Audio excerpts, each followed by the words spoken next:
Everyone, Brother Wayne here from Alabama. This channel is all about world news and how it corresponds to biblical prophecy. Well, many things to catch you up on, but first, I just want to talk to you a little bit today about the special news update in which the United States in their 21-22 budget has decided not to include funding for the nation of Israel for their missile defense system. You know, in Genesis, it talks about how those who bless Israel shall be blessed, but those who curse Israel shall be cursed. You know, many people are saying now the United States will be cursed and things like that. There is also talk that the United States might include the funding on a different bill. But let me be the first to tell you, if the funding was not included in this bill because of opposition within the U.S. government, it will not be included in other bills because of funding to the U.S. government. Do not fall for these tricks and this deception of the enemy. But remember, our time is drawing very short. But why is this important? Let me just share this with you. In Ezekiel 38, what we've talked about numerous times on this channel, we have mentioned several times that Israel stands alone. And why is that important? Because Israel and the world must understand that God is the provider and protector for the nation of Israel. This will be a supernatural victory by the nation of Israel in the Ezekiel 38 war. But yet, the United States will sit back and say, oh, did you come to take a spoil from the lions of Tarshish, according to many biblical scholars? But don't let this come as a surprise. For the Christian, I would strongly urge you to pray.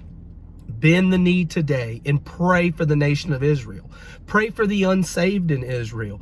Pray that God has mercy on the nation of Israel as well as the United States of America, because the time is short. The time is drawing to a close. So I'm going to just strongly encourage each and every one of you today. If you are not saved, and if you do not know that you would go to heaven if you died today, I'm going to strongly urge you to ask God to reveal himself to you. Ask God to show you who he really is. Ask God to come into your heart and that you confess that you're a sinner. Everyone's a sinner. You know today you've sinned. I've sinned today. I know it. You know it. We all have sinned and fallen short of the glory of God.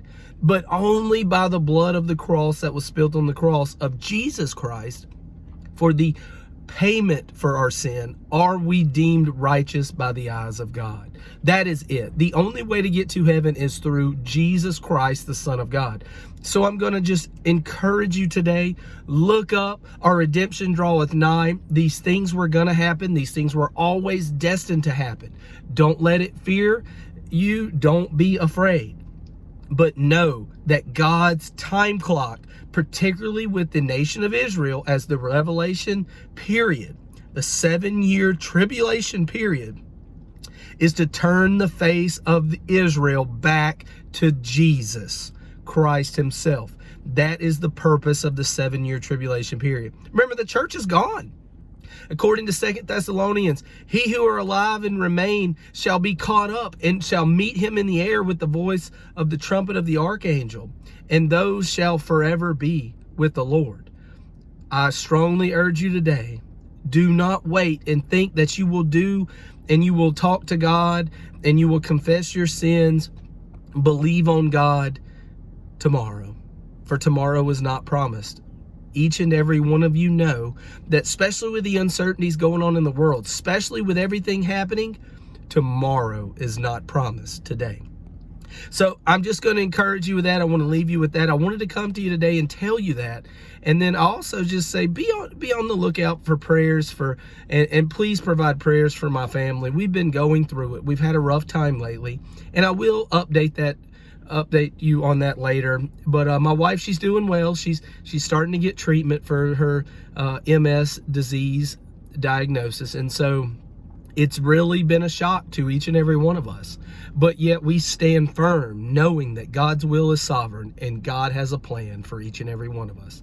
Well, I'll let you go here from now. But once again, this is Brother Wayne from Alabama, and Lord willing, I'll see you soon. Have a great day.